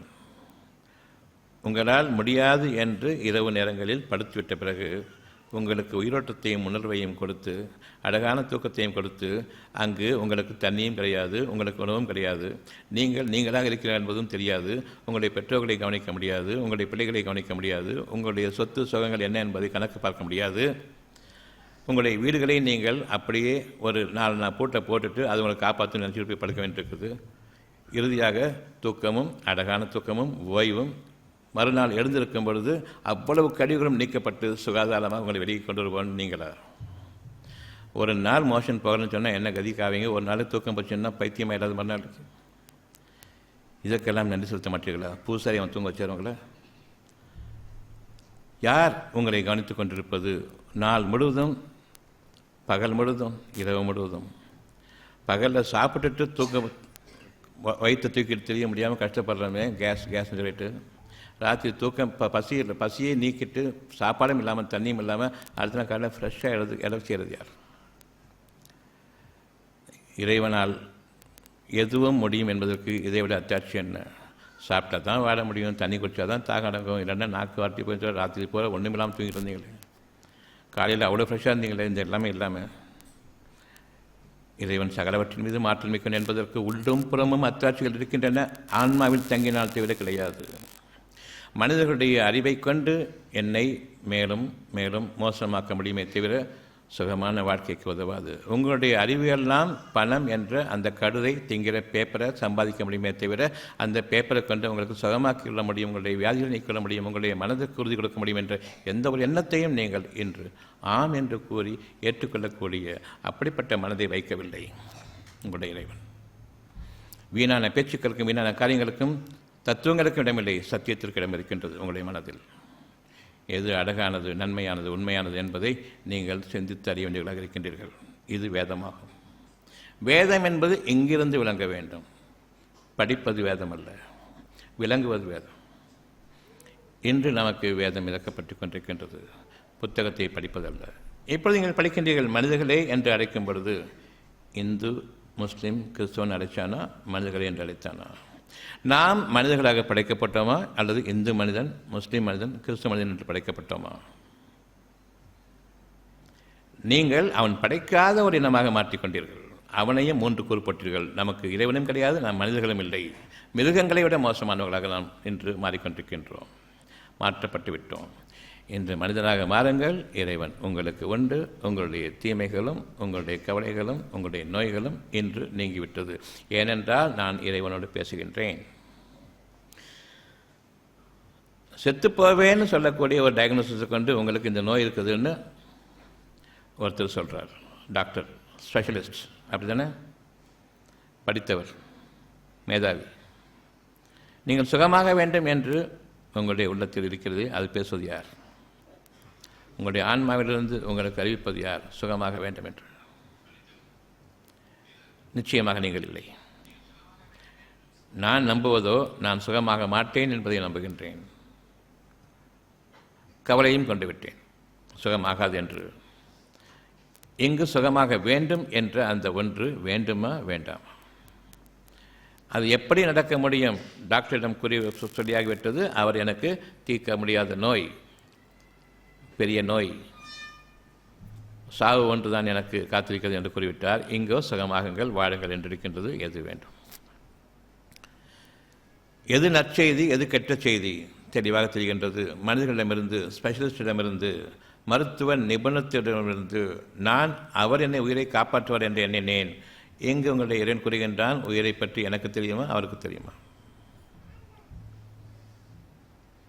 தவற விட்டுவிட்டோம். இறைவனை நீங்கள் எங்கு அடையாளம் காண வேண்டும்? வேதம் வேண்டுமென்றால், வழிகாட்ட வேண்டுமென்றால், சுகமான வாழ்க்கை வேண்டுமென்றால், நாசமாக போன டிசீஸ் இருக்கக்கூடாதுன்னு சொன்னால் இதை நம்புங்க, உள்ளத்தை நம்புங்க. எல்லா இடவோடவும் இடவு தான் வீட்டில் நிகழ்ன்னு சொன்னால் டாக்டர் நம்புங்க. எது வேணும் முடிவு செய்து. நல்ல வார்த்தைக்கு கெட்ட வார்த்தையே அந்த ரிப்போர்ட்டை தூக்கிட்டு போகிறமே சதா. இந்த நான் சாக போகிறேன், படைக்க மாட்டேன், சாக போகிறேன், இந்த ரிப்போர்ட் தூக்கிட்டு போகும்போதே எப்பேற்பட்ட அபசகனம் தெரியலையா? சுகமாகணும்னு செய்தி இங்கே இருக்கும்போது சுகமாட்டேன்னு வடுக்கட்டாயமாக இந்த ரிப்போர்ட்டை வச்சு கும்பிட்டுருக்கேனே, இதுதான் கரெக்டு, இதுதான் கரெக்டுன்னு சொல்லிட்டு உங்களுக்கு தெய்வம் ஒரு கேடான் தானே அர்த்தம்? உங்களுக்கு பிரார்த்தனை ஒரு கேடான் தானே அடுத்த கேள்வி? எப்படிப்பட்ட சூழ்நிலையில் நான் சிக்கிக்கொண்டிருக்கின்றேன்? இந்த தரித்திரம் பிடித்த ரிப்போர்ட், ஷைத்தான்களுடைய ரிப்போர்ட் நான் நம்பும்பொழுது கடவுளுடைய வார்த்தைக்கு விரோதமான வார்த்தை ஷைத்தானுடைய வார்த்தை தானே? நாம் யாரை கும்பிட்டு கொண்டிருக்கின்றோம்? டாக்டர் தானே. கவலைக்கு காரணம் டாக்டர் தானே. சுகமாக மாட்டேன்னு சொன்னதுனால தானே கவலை வந்துச்சு. சுகமாகணும்னு இறைவன் நம்பியிருந்தால் வந்திருக்காதா இல்லையா? கவலையில் மாற்றப்பட்டிருக்குமா இல்லையா? சத்தியத்தை நம்புவதன் காரணமாக கவலையில் உயிரோட்டம் பாதிக்கப்படுமா? உயிரோட்டம் புதுப்பிக்கப்படுமா? அந்த உயிரோட்டம் பாதிக்கப்பட்டுவிட்டால் பாதகம் இன்னும் அதிகமாகும் தானே. ஆனால் இறைவனை நம்புவதன் காரணமாக மனதில் அமைதியும் சுகமும் கண்டுவிட்டால் உயிரோட்டம் எப்படி இருக்கும்? புதிய உயிரோட்டம் படைக்கப்படும். அந்த புதிய உயிரோட்டத்தில் எதன் சார்பாக கவலைப்பட்டீர்களோ அந்த உறுப்புக்குத்தானே செல்லும் சுகமாக்குவதற்காக, இதனுடைய அத்தாட்சிகள் நிறைவேற்ற வேண்டும் என்பதற்காக வேண்டி. ஒரு வார்த்தை மனிதர்களே என்ற வார்த்தைக்கு வேதம் விளக்கம் கொடுத்து கொண்டிருக்கின்றது. இன்னும் அந்த முழுமையான வசனத்திற்கு போகவில்லை. ஒரு வார்த்தை, இது வேதமாகும். மனிதர்களே, இப்பொழுது நீங்கள் கூறுங்கள், மனிதர்களாக இருக்கப் போகின்றீர்களா, இந்து முஸ்லீம் கிறிஸ்தவர்களாக இருக்கப் போகின்றீர்களா? உங்களுடைய பாதிரிமார்களும் அந்த கூட்டங்களும் முக்கியமா, நீங்களும் இறைவன் மட்டும் முக்கியமா? உங்களுக்கான ஒரு சாதாரண கேள்வி. உலக மக்கள் அவ்வளவு பேரும் ஒரு பக்கம், இறைவன் ஒரு பக்கம், யார் வேண்டும்? இந்த மூன்று கூட்டங்களும் அதோடு சேர்ந்து நிற்கிறது. யார் வேண்டும்? உங்களுடைய மனதில் பதில் சொல்லும். நிச்சயமாக நான் தான் மாற்றிக்கொண்டு விடாதீர்கள், பெரும் தவறாக போய்விடும். உண்மையா இல்லையா? அப்படி என்றால் இறைவன் கூறிக்கொண்டிருப்பது இங்கேயா? அசரீதியாக உங்களுடைய கட்டிடங்களில் நீங்களாக கட்டிக்கொண்டிருக்கிறது இறையில்லம் என்று 3 விதமான அமைப்புகளுடன் இந்த கட்டிடங்களில் இறைவன் இருக்கின்றன. நிச்சயமாக தெளிவாக தெரிந்த பின்னரும் யார் மாறுபடுகின்றார்களோ அவர்கள் நிச்சயமாக நேர் வடிக்கு பதிலாக வடிகேட்டை விலைக்கு வாங்கி கொண்டார்கள். இறைவன் அவர்களுக்கு அநியாயம் செய்யவில்லை, தங்களுக்கு தாங்களே அநியாயம் செய்து கொண்டார்கள். இன்றைக்கி நாம் வாழ்ந்து கொண்டிருக்கிற வாழ்க்கை, எனக்கு நானே பகிரங்கமாக இறைவனுக்கு விரோதமாக அநியாயம் செய்து கொண்டு பின்னர் நான் யாருக்கு என்ன பாவம் செய்தேன், இறைவனை உங்களுக்கு மறுத்து மனசாட்சியத்தை நீக்கி அதை அழித்துவிட்டு மனம் என்ற ஒன்றை இல்லாமலாக்கி இதை கொண்டு மட்டுமே, பார்ப்பதை கொண்டு மட்டுமே அன்றைய வாழ்க்கைக்கு மிருகங்களைப் போல் வாழ்ந்து கொண்டிருக்கின்றோமே, இந்த நிலைக்கு காரணம் நாமா அல்லது வேறு யாருமா? நம்முடைய துர்ச்சகனம். மனிதர்களை பின்பற்றினோம். நீங்கள் மனிதர்களை பின்பற்றவில்லை. இந்து மனிதர்களை பின்பற்றினீர்கள், முஸ்லீம் மனிதர்களை பின்பற்றினீர்கள், கிறிஸ்துவ மனிதர்களை பின்பற்றினீர்கள். இறைவன் படைக்காத ஒரு எண்ணமாக நீங்கள் மாற்றிக்கொண்டு அவர்களை பின்பற்றினீர்கள். இறைவன் மனிதனைத்தான் படைத்தான், இந்த 3 கூட்டங்களாக படைக்கவே இல்லை. நீங்கள் திரும்புங்கள், அகக்கண் பக்கம் திரும்புங்கள். அகக்கண்ணில் இருக்கக்கூடிய சத்தியத்தை நம்புங்கள். உங்களுடைய இறைவன் உங்களை சூழ்ந்து அறிந்தவனாக இருக்கின்றான். அவனுக்கு விரோதமாக போகும் பொழுது எந்த பக்கமும் தப்ப முடியாது. அத்தியாயம் 8:44. அத்தியாயம் 8. நிச்சயமாக உங்களுடைய அனைத்து காரியங்களும் அவனிடம் மீறுகின்றன. ஒவ்வொரு எண்ணமும் காரியமாக இருக்கின்றது. ஒவ்வொரு அசைவும் இறைவன் கவனித்துக் கொண்டிருக்கின்றான். ஒவ்வொரு தேவையையும் அவன் உங்களுக்கு அறிவித்துக் கொண்டிருக்கின்றான். நீங்கள் உங்களுடைய எண்ணத்தின் பக்கம் திரும்பி ஆக வேண்டும், இந்த வாழ்க்கை சுகமான வாழ்க்கையை மலர்வதற்காக வேண்டி. எவ்வளவு நுணுக்கமாக உங்களை கவனித்துக் கொண்டிருக்கின்றான். ஒவ்வொரு காரியமும் என்னிடம் எழுகின்றன. என்னிடமிருந்து தான் பிரதிபலன்கள் உங்களுக்காக அனுமதிக்கப்படுகின்றன. நீங்கள் செய்ததும் இன்று செய்யக்கூடிய ஒவ்வொரு நன்மைக்கும் ஒவ்வொரு தீமைக்குமான பிரதிபலன்கள் நான் அனுமதிக்கும் வரையில் அது உங்களுக்கு நிகழாது. நீண்ட காலம் கொடுக்கப்படுகின்றது நீங்கள் திருந்துவதற்காக வேண்டி. அந்த வேதனை உருவாவதற்கு முன்பாக உங்களுடைய உள்ளத்தில் நீங்கள் எதனை விளைச்சல்களாக பார்க்க இருக்கின்றீர்களோ அதனுடைய தன்மையை அறிவிக்கும் பொழுது கவலை ஏற்படுகின்றது, அல்லது மனம் கவலையின்றி சமாதானமாக அமைதியாக இருக்கின்றது. இந்த வகையில் நீங்கள் இறைவனுடைய விரோதிகளா அல்லது இறைவனுடைய அடியார்களா என்பதை நீங்கள் பரிசோதித்துக் கொள்ள முடியும். இன்று ஒரு சிறு கவலை வரும் பொழுது அது இறைவன் நம்மை சூழ்ந்து கவனித்துக் கொண்டிருக்கின்றான், நெருக்கமாக இருந்து கவனித்துக் கொண்டிருக்கின்றான் என்பதை அறிய வேண்டும். இன்னும் தெளிவாக அறிந்து கொள்ளுங்கள், உங்களுடைய உறவுகள் நீங்களாக ஏற்படுத்தி கொண்ட வெறும் வெற்று வார்த்தைகள். அவர்களால் உங்களுக்கு எந்த பயனும் கிடையாது. யாரும் யாருக்கும் உதவி செய்ய முடியாது. தங்களுக்கு தாங்களே அவர்கள் நன்மையோ தீமையோ செய்து கொள்ள சக்தியற்றவர்கள். இறைவன் மன்னித்து அவர்களை வாழ வைத்துக் கொண்டிருக்கின்றான். என்னையும் வாழ வைத்துக் கொண்டிருக்கிறான். உங்களையும் உங்களுடைய பெற்றோர்களையும் அவன் வாழ வைத்துக் கொண்டிருக்கின்றான். மனிதர்களே, 33வது வசனம். மனிதர்களே, உங்கள் இறைவனை அஞ்சிக் கொள்ளுங்கள், பயபக்தியாளர்களாக இருங்கள். மனிதர்களை பார்த்து பயப்படாதீர்கள். உங்களுடைய நிலைமை நாளைக்கு என்னவாக இருக்கிறது என்பதை உங்களுடைய உள்ளத்தில் அறிவித்திருக்கின்றேன். அந்த அறிவித்தவனுக்கு பயப்படுங்கள், மாற்றிவிடுவான். நீங்கள் எவ்விதம் நான் என்னை காப்பாற்றிக் கொள்வேன் என்று முனையாதீர்கள். நிச்சயமாக எனக்கு விரோதமாக நீங்கள் எனக்கு மிகைப்பவர்களாக, என்னை விட சக்தி படைத்தவர்களாக என்னை நீங்கள் தோற்கடித்துவிட்டு நீங்கள் வாழ முடியும் என்று எண்ண வேண்டாம். அப்படி ஒரு எண்ணம் இருந்தால் என்று நீக்கிக் கொள்ளுங்கள், உள்ளட்சியம் கொள்ளுங்கள், பயபக்தியாளர்களாகுங்கள். ஒரு கவலை வந்துவிட்டால் என் இறைவனே இதனை நீக்கிவிடு என்ற அந்த அடிப்படையை கொண்டு நீங்கள் உங்களுடைய இறைவன் பக்கம் திரும்புங்கள் என்று உங்களுடைய உள்ளத்தில் உங்களுடைய இறைவன் நீங்கள் யார் என்பதை கவனித்துக் கொண்டிருக்கின்றான். சத்தியத்தின் அடிப்படை உங்களுக்காக அறிவிக்கப்படுகின்றது. வேதத்தின் பக்கம் திரும்புங்கள். இந்த வேதத்தோடு இணைந்திருக்க வேண்டும். இந்த வேதத்தோடு இது இணையாவிட்டால் இது வேதம் இல்லை, குப்பையில் வீச வேண்டும். வேதத்தினுடைய வாக்கு அதனுடைய சாட்சியம், இதனுடைய சாட்சியம் மனதின் சாட்சியம். இரண்டுக்கும் ஒத்துப்போனால் தவிர வேதம் இல்லை. சிந்தித்தால் தவிர எது வேதம் எது வேதம் இல்லை என்பதை நீங்கள் அறிய முடியாது. சிந்தனையில் உங்களுடைய வாழ்க்கை இன்று துவங்க வேண்டும். மனிதர்களுடைய ஒவ்வொரு வார்த்தையும் ஒவ்வொரு வழிமுறையும் இந்த வேதத்திற்கு பகிரங்கமாக விரோதமானது என்பதையும் நீங்கள் அஞ்சிக் கொள்ளுங்கள். மனிதர்களை பற்றி பயந்து கொள்ளுங்கள், இறைவனை அஞ்சிக் கொள்ளுங்கள். போதும். இறைவனை நீங்கள் அஞ்சிக் கொள்ளுங்கள். மனிதர்களை பற்றி அவர்களுடைய போக்குகளை பற்றி பயந்து கொள்ளுங்கள். ஒருபோதும் அது இறைவனுடைய போக்குக்கு சமமானதல்ல, அதற்கு சாதகமானதல்ல, அதற்கு திருப்தியானதல்ல, மாறாக விரோதமானது. மனிதர்களுடைய போக்குகள் ஒவ்வொன்றும், அறிவு ஒவ்வொன்றும், வழிமுறை ஒவ்வொன்றும், பேச்சுக்கள் ஒவ்வொன்றும் இந்த ஒரு செய்திக்கு விரோதமானது என்பதை அறிந்து கொள்ளுங்கள். ஆக நீங்கள் இறைவனுக்கு அஞ்சும் பொழுது மனிதர்களை பற்றி பயப்பட வேண்டாம், எந்த கூட்டத்தை பற்றியும் பயப்பட வேண்டாம். தனித்து நில்லுங்கள் இறைவனுக்காக வேண்டி. நிச்சயமாக இந்த உலகத்தில் நான் ஒரு அனாதையாக ஆகிவிட்டேன். இப்பொழுது அவ்வளவு உறவுகள் இருந்தும் நான் என் உள்ளத்தில் அவர்கள் எனக்கு உதவுகள் என்று நம்ப முடியாது என்ற அந்த சத்தியத்தை உணர்வதன் காரணமாக என் இறைவன் ஒருவனும் இந்த உலகத்தில் நான் ஒருவனும், ஒவ்வொருவரும் அப்படியே ஆகினால் இந்த அனாதையாக இருக்கக்கூடிய ஒரு சூழ்நிலையில் உங்களை இறைவன் ஏற்றுக்கொள்கின்றான். எனக்கு இவர்களும் துணை இருக்கின்றார்கள் என்று எண்ணும்போதெல்லாம் இறைவன் விலகி நிற்கின்றான். உங்களை மன்னித்து வாழ்வித்துக் கொண்டிருக்கின்றான். எனவே ஓரளவுக்கு வாழ்ந்து கொண்டிருக்கின்றோம் சுகமாக, அவ்வளவுதான். நான் என் இறைவனால் மன்னிக்கப்பட்டு அவனுடைய கருணையை கொண்டு வாழ்ந்து கொண்டிருக்கின்றேன். அந்த கருணையும் மன்னிப்பும் பரிவும் என் மீது இல்லை என்றால் நான் தொலைந்து விட்டிருப்பேன் என்ற அந்த உங்களுடைய ஒரு நன்றி உணர்வையாவது இறைவனுக்கு காட்டுங்கள். இறைவனை என்னை மன்னிப்பாக, நான் தவறு செய்து கொண்டிருக்கிறேன் என்று உணர்ந்து அவன் பக்கம் திரும்புகள். இனியும் நன்றாக வாழ வைப்பான். மன்னிப்பிலேயே இவ்வளவு வாழ்க்கை இருக்கிறது என்றால் மன்னிப்புக்கு தேவையில்லாமல் அவனுக்கு பொருத்தமான நிலையில் வாழ்வதனால் எனக்குடைய வாழ்க்கை எப்படி அமர்ந்திருக்கும் என்பதை நீங்கள் சிந்தித்து பார்க்க வேண்டும்.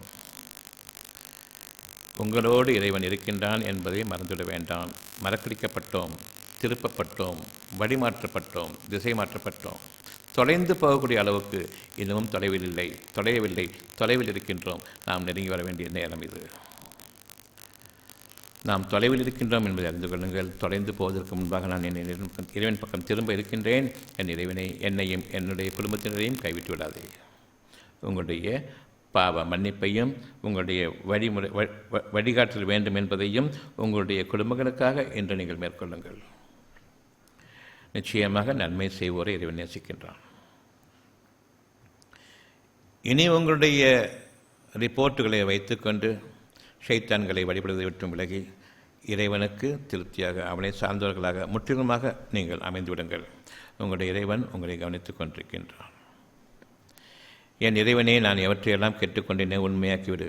நான் மறந்துவிட்ட போதிலும் என்னை கைவிட்டு விடாதே. இது போதும், வாழ்நாள் முழுமைக்கும் துணையாக இருக்கும். மன்னிப்பும் கூட அவனுடைய கருணையும் இப்பொழுது சேருகின்றது. இதை ஏற்றுக்கொண்டதன் காரணமாக இது சரிதானா? என்னுடைய கூட்டத்தாரை விட்டும் நான் விலகிவிட முடியுமா? அவர்கள் என்னை உயிரோடு விட்டு விடுவார்களா என்றெல்லாம் எண்ணம் இருக்கும். இருக்கட்டும், ஒரு பக்கம் பாதுகாத்துக்கொள் என்று இருக்கும்பொழுது நிலைமை தானாக மாறி வரும். ஒரு கவலையும் பயமும் வேண்டாம். நீங்கள் அவர்களை பற்றி அஞ்சுகிறானால் என்னை பற்றி அஞ்சுவது அதைவிட சிறந்தது. என்னுடைய வேதனை அனைத்திலும் கொடுமையானது. அவர்கள் உங்களுக்கு உடலுக்கு வேதனை கொடுப்பார்கள். நான் உங்களுக்கு மனதுக்கு ஒரு வேதனை போட்டுவிட்டால் அந்த நெருப்பை தாங்க முடியாமல் நீங்கள் மூட்டக்கூடிய இந்த நெருப்பு குளிரானது என்று தீக்குளிப்பீர்கள். அப்படிப்பட்ட ஒரு நிலைமை மனதின் கொடுமை. பயந்து கொள்ளுங்கள். உலகம் முழுமையிலும் நீங்கள் தங்கத்தையே வைத்திருந்தாலும் சரி, அந்த நாளின் கொடுமைக்கு பகரமாக ஈடாக இழப்பீடாக அனைத்தும் கொடுத்து விரும்புவீர்கள். அந்த நாளில் அந்த பேரம் செல்லாது. அனுபவிக்க வேண்டியது அனுபவித்து தர வேண்டும். எனவே நீங்கள் இறைவனை அஞ்சிக் கொள்ளுங்கள். அத்தியாயம் 31, 33. இன்னும் அந்த நாளை குறித்து பயந்து கொள்ளுங்கள். அந்த நாள் சமீபமாகவும் இருக்கலாம், நேரம் நெருங்கிவிட்டிருக்கலாம்.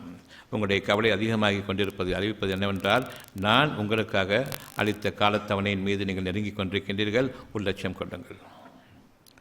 அந்த நாள் நெருங்கிவிட்டால் பின்னர் நீங்கள் நம்பிக்கை கொள்வது அந்த தீமையை நீக்காது. அதோடு நீங்கள் உங்களுடைய வாழ்க்கை முழுமையும் வாழ வேண்டியிருக்கும். நீங்கள் பொறுத்து கொண்டாலும் சரி, பொறுக்காவிட்டாலும் சரி. நீங்கள் உங்களுடைய இறைவனை அடைத்தாலும் அடைக்காவிட்டாலும் சமம்தான். அந்த நாள் வருவதற்கு முன்பாக சத்தியத்தை விளங்கி கொண்ட நிலையில் இறைவனுக்கு அஞ்சுங்கள். அந்த உள்ளம் பயபக்திக்காக அமைக்கப்பட்டிருக்கின்றது, தவறக்கூடாது. என்னை விட்டும் விலகிவிட வேண்டாம். உங்களுக்கு பாதுகாவலர்கள் இல்லை என்பதை நீங்கள் அறிவதற்காக வேண்டி இப்பொழுதும் உங்களுடைய உள்ளத்தில் இறைவன் கேட்டுக்கொண்டிருக்கின்றான், அமைத்துக் கொண்டிருக்கின்றான், தன் ஆன்மாவிலிருந்து பேசிக் கொண்டிருக்கின்றான். சுகமடையுங்கள். வேண்டுமா வேண்டாமா? வேண்டும். வேண்டுதலாக நான் ஏற்றுக்கொண்டேன். இனி எனக்கு பதிலாக இணை வைக்காதீர்கள். உங்களுடைய அறிவையும் மக்களையும் இணை வைக்காதீர்கள். மனிதர்களிடம் செல்லாதீர்கள். ஒருபோதும் அவர்கள் படைப்பவர்கள் இல்லை. அவர்கள் உயிரையும் படைக்க முடியாது. அந்த உயிரோட்டம் வேண்டும் அந்த உறுப்புகள் வேலை செய்வதற்கு.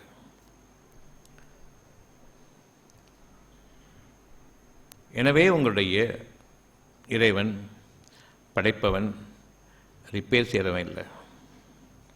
நாம் இறைவனை பற்றி படைப்பாளன் என்று கேள்விப்பட்டிருக்கின்றமே தவிர ரிப்பேர் செய்வன் என்று அவனுடைய பெயராக நாம் கேள்விப்பட்டதில்லை.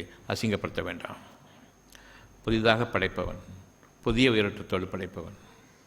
இவ்வளோ பெரிய கட்டி இருக்குதுன்னு சொன்னால் அது எப்படி உருவாச்சு? சின்னதுலேருந்து தானே பெருசாக உருவாச்சு. இந்த கட்டி கெட்ட சக்திகள் உருவாக்குனது தானே. நல்ல சக்தின்னா அதனுடைய அமைப்பின்படி இருந்திருக்குமா இல்லையா? நான் மனிதனாக இருக்கும் பொழுது பணிவோடு இருக்கணுமா, பெருமை கொண்டு அடையணுமா? பெருமை கொண்டு அடையிறது ஒரு கேன்சர் மாதிரி. சின்னதாக அமைப்போடு இருக்க வேண்டியது அது பூதாகாரமாக உருவெடுத்து பெரிய கேன்சர் கட்டியமாக இருக்கு இல்லையா? அந்த மாதிரி கட்டியை உருவாக்கக்கூடியது இந்த பெருமைங்கிற கெட்ட சக்தி தான். இறைவனுக்கு அஞ்சியவர்களாக பயபக்தியாளர்கள் இருப்பீர்களானால் உங்களுடைய நல்ல உயிர் சக்தி அந்த அமைப்பில் பாதுகாக்கப்படும். அவ்வாறு இல்லை என்றால் நான் மற்றவர்களை மிகைத்தவன், நான் பெரியவன் என்று எண்ணுவீர்களானால் நிச்சயமாக நீங்கள் என் அடியார்கள் இல்லை. நான் தான் பெரியவன், நான் தான் மகாசக்தி, எனக்கு அப்பால் மற்றவர்கள் அனைவரும் எனக்கு கீழே என்று இருக்கும்பொழுது கீழே இருக்கக்கூடிய நீங்கள் நான் மேலே நான் கீழே என்று சொன்னால் என்ன மறந்துத்தானே பேசுங்க. பயமில்லை. ஒருவருக்கு ஒரு உள்ளட்சத்தை கொண்டு போதித்துக் கொள்ளுங்கள்.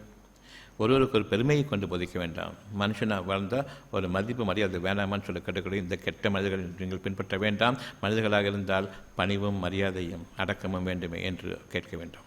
ஆனால் இவர்களோ மதிப்பும் மரியாதையும் வேண்டும். எனக்கு எல்லா மரியாதையும் எல்லா மதிப்பும் எல்லா கண்ணியமும் அல்லாஹ்வுக்குரியது, உங்களுக்கு இல்லை. அல்லாஹ் என்பதனுடைய பொருள் உன்னை தவிர கதி இல்லை என்பதாகும். கும்பிடுதல் என்பதாகும். ஜெபிக்கின்றேன் என்பதாகும். உன்னையே ஸ்தோத்திரம் செய்கின்றேன் என்பதாகும். உன் புகழையே நான் மதிக்கின்றேன் என்பதாகும். அனைத்து கண்ணியமும் உனக்கு. நீ நாடினால் நான் கண்ணியவனாக வாழ முடியும். இந்த உலகத்தில் எனக்கு கண்ணியம் கிடைக்கும். நீ நாடினால் எனக்கு இதுவும் கிடைக்கும். பயப்படுகின்றேன். கெட்ட சக்திகள் உருவாவது உங்களுடைய பெருமையின் காரணமாக. மனம் என்ற மனிதனுடைய அமைப்பு அடங்குவதற்கும், பணிவோடு இருப்பதற்கும், பரிவோடு இருப்பதற்கும், பிறரை கவனிப்பதற்கும், பிறர் மீது நாம் இரக்கம் கொள்வதற்கும், அவர்களுக்கு நாம் கருணை புரிவதற்கும், உனக்கு மேல் நான் இருக்கின்றேன் என்று மற்ற மனிதர்களை ஏங்கச் செய்வதற்காக அல்ல. அந்த ஏக்கத்தில் பெருமையும் பொறாமையும் போட்டியும் ஏற்பட்டுவிடும். சமுதாயமே அழிந்துவிடும். அனைத்து கண்ணியமும் அனைத்து பெருமையும் அனைத்து பெருந்தன்மையும் அவனுக்குரியது என்று இருக்கும் பொழுது நானும் எனக்கும் வேணும், அவனுக்கு மட்டும் கண்ணியம் வந்தால் போதுமா, எனக்கு ஒரு மரியாதை வேண்டாமான்னு சொல்லிட்டு இறைவன் முன்பாக நாம் நிமிர்ந்து நிற்கின்றோமே. மற்ற மனிதர்கள் அடங்கி இருக்கும் பொழுது நான் பெருமையை கொண்டு நிச்சயமாக இறைவன் சூழ்ந்தறிகின்றான், நுணுக்கமாக கவனிக்கின்றான், ஒவ்வொரு அசைவையும் கவனிக்கின்றான், ஒவ்வொன்றுக்கும் அவனுடைய வேதனை இருக்கிறது என்பதை அறிந்து கொள்ளுங்கள். ஆகவே அந்த நாள் நெருங்கி இருக்கக்கூடும். கவலைகள் அதிகமாகி அந்த அதிகமாக உச்சத்தில் பயமும் ஏற்படுமே, நெருங்கிக் கொண்டிருக்கிறது என்பது பொருள். அந்த பயம் உங்களுடைய நிகழ்வாக நெருங்கிக் கொண்டிருக்கின்றது. நிகழ்வதற்கு முன்பாக உங்களை சுற்றிலும் கேடுகள் நிகழ்ந்து கொண்டிருக்கும். பார்க்கும் இடமெல்லாம் கேடுகள் நிகழ்ந்து கொண்டிருக்கும், கஷ்டங்கள் நிகழ்ந்து கொண்டிருக்கும். அறிய வேண்டும், நெருங்க வேண்டியது நெருங்கிவிட்டது, அடுத்தது நான் தான் என்று பயப்பட வேண்டும். ஆஸ்பத்திரிக்கு சொல்கிறோமே, அங்கே நல்லதான் இருக்குது, இதை விட மோசமானவங்க இருக்காங்களே இல்லையா. நான் அந்த நாளை நெருங்கி கொண்டிருக்கின்ற வேகமாக. அது என்னை ஒரு பக்கம் நெருங்கி கொண்டிருக்க அவ்வளவு கேடுகளையும் பார்க்கின்றேன். ஒரே கட்டிடத்திற்குள் இவ்வளவு பெரிய அசிங்கங்களும் அலங்கோலங்களும் அலறல்களும் கூப்பாடுகளும் மரணங்களும் நிகழ்ந்து கொண்டிருக்கூடிய அந்த இடத்துக்கு நான் செல்கின்றேன். விதிக்கப்பட்ட இடத்திற்கு வந்துவிட்டீர்கள் என்பது பொருள். விலக வேண்டும். இதயங்களில் தங்குங்கள். அங்கு உங்களுடைய இறைவனுடைய வார்த்தையை கேளுங்கள், பாவ மன்னிப்பு தேடுங்கள், மனம் அமைதி வேண்டும் என்று கேளுங்கள். மாறிவிட்டது. அமைதி ஏற்பட சூழ்நிலை மாறிவிட்டது. உங்களுடைய நோய்கள் நீங்கிவிட்டதா என்று நீங்கள் டெஸ்ட் பண்ண வேண்டிய அவசியம் இல்லை. மனசில் அமைதி இருக்குதா, மனசில் கலவரம் இருக்கான்னு பாருங்கள், போதும். மனசில் கவலை இருக்கா, மனசில் நிம்மதி இருக்கான்னு பாருங்கள். மனசில் உங்களுக்கு ஆறுதல் இருக்கா என்னன்னு சொல்லிட்டு பாருங்கள். ஆறுதலும் அமைதியும் நிம்மதியும் இருக்கும் பொழுது அவ்வளவு தீமைகளும் நீங்குவதற்கான இறைவனுடைய ஆணை வந்துவிட்டது. இனி நாளைய வாழ்க்கை நன்மையை தவிர கிடையாது. இந்த வீணாக போன மனிதர்களை, மருத்துவர்களை நம்பி சரியாக இருக்காதுன்னு டெஸ்ட் பண்ணாதீங்க. ஒரே டெஸ்டிங் அப்பரேட்டஸ் உங்கள்கிட்ட இருக்கக்கூடியது உங்களுடைய உள்ளம்தான். அங்கு அமைதி இருக்கிறதா, எல்லாம் சீராக இருக்கின்றது, கலவரம் இருக்கிறதா, நன்றாக இருக்கிறது என்று சொன்னாலும் சரி, நிகழ வேண்டியது நிகழ்ந்து கொண்டு இருக்கும். ஒரு ரிப்போர்ட் நல்லா இருக்குது, ஆனால் இருக்குது டாக்டர், எனக்கு தலைவலி இருக்குது, ரிப்போர்ட்டும் கரெக்டாக ஒன்றும் இல்லையே, எல்லாம் நார்மலாக இருக்குது, தலைவலி இருக்குது அப்படின்னா உங்களுக்கு நீங்கள் பைத்தியம் பிடிச்சி போயிருக்கீங்க. நீங்கள் டாக்டர்கிட்ட போங்க, பைத்தியக்கார டாக்டர்கிட்ட போங்க. இதுதான் உங்களுக்கான முடிவு. அந்த நேரத்தில் மட்டும்தான் மனம் வரும், மனசு வேலை செய்யுது. நிச்சயமாக நான் பைத்தியம்தான். சத்தியத்தை விட்டுவிட்டு அசத்தியத்தை நான் பார்க்கும்பொழுது நான் பைத்தியமாகிவிட்டேன் என்பதை தவிர வேறு கிடையாது. தன்னால் முடியலன்னு சொன்னால் அதுக்கப்புறமும் நீங்கள் உங்களை வழி இருக்குன்னு சொன்னால் நீ பைத்தியக்காரன். இது மருத்துவம். அந்த நாளை நீங்கள் அஞ்சிக் கொள்ளுங்கள். சமீபமாக இருக்கின்றது அந்த நாள். இந்த நாளில் தந்தை தன் மகனுக்கு உதவ முடியாது. விடி பிதுங்க பார்த்து கொண்டிருக்க முடியும், ஒப்பாரி வைக்க முடியும், உதவி செய்ய முடியாது. அந்த ஒப்பாரி உங்களை இன்னும் வேதனைக்குள்ளாக்கும். பிள்ளை தன் தந்தைக்கு எதனையும் நிறைவேற்றி வைக்க சக்தி பெற மாட்டான். இதுக்கு மேலே உங்களுடைய உறவுடைய நெருக்கத்தை பற்றி என்ன நினைக்க போறீங்க நீங்கள்? இது நிகழலையா, நிகழ்ந்ததை பார்த்தது இல்லையா? ரெண்டு பேரும் முடிவு நிற்கிறது, என்ன செய்யறதுன்னு தெரியாமல் கையை பசிட்டு பார்த்தது கிடையாது. நான் உனக்குன்னு இத்துடன் வாழ்ந்து வந்தீங்களே, எங்களுடைய கூட்டம் என்னை பாதுகாக்கும் என்று உறவுகளையும் 4 பேர் வேணும் என்று நல்லதுக்கு வேணும்னு நினச்சிட்டு இருந்தீங்களே, இப்போ நல்லதுக்கு 4 பேர் இருக்காங்க, 40 பேர் இருக்காங்க, என்ன செய்ய முடியும்? கெட்டதுக்கு 4 பேர் வேண்டாம், நீங்கள் ஒருத்தரே போதும். இறைவனை விட்டு வெளியேறது காரணமாக சொந்தம் என்பது இது மட்டும்தான் ஒருவனுக்கு, இதற்கப்பால் சொந்தம் கிடையாது. இறைவன் ஒருவன் தான் சொந்தம் என்பதை அறிந்து கொள்ளுங்கள். உங்களோடு என்றென்றும் இருப்பவன். அந்த நேரத்திலும் சுகமாகுங்கள், கவலை வேண்டாம் என்று இருக்கும் பொழுது நான் இதனை சுத்தமாக கேட்கக்கூடிய தகுதி இழந்து விட்டேன். காது மந்தம் கொண்டு விட்டது. இனி பார்ப்பதெல்லாம் ஓலங்களையும் அதுதான் சத்தியம், இதுதான் எனக்கு நிகழப்போகிறது என்று உறுதி கொண்டு மரணமடையும் பொழுது நாம் நிராகரிப்பவர்களாக, முற்றிலும் இந்த உலக வாழ்க்கையில் நஷ்டமடைந்தவர்களாக, அடுத்த வாழ்க்கையில் நரகமே நிச்சயம் என்ற அந்த ஒரு பாதையை தேர்ந்தெடுத்து கொண்டு மரணித்தோம் என்பதை தவிர இந்த கெட்ட வாழ்க்கைக்கும் கெட்ட முடிவுக்கும் வேறு என்ன பொருள் இருக்க முடியும்? அஞ்சிக் கொள்ளுங்கள்.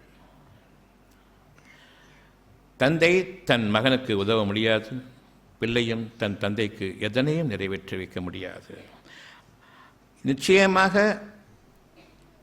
அவனை மட்டுமே நீங்கள் ஏற்றுக்கொள்ள வேண்டும், அவனை மட்டுமே நீங்கள் கும்பிட வேண்டும். அவனுக்கு இணையாக எதுவும் இல்லை என்பதனுடைய பொருள் அல்லாஹ். அந்த அல்லாஹ்வின் வாக்குறுதி உண்மையானது, சந்தேகமே இல்லை. நிகழ்ந்து தீரும், யாராலும் தடுத்துவிட முடியாது.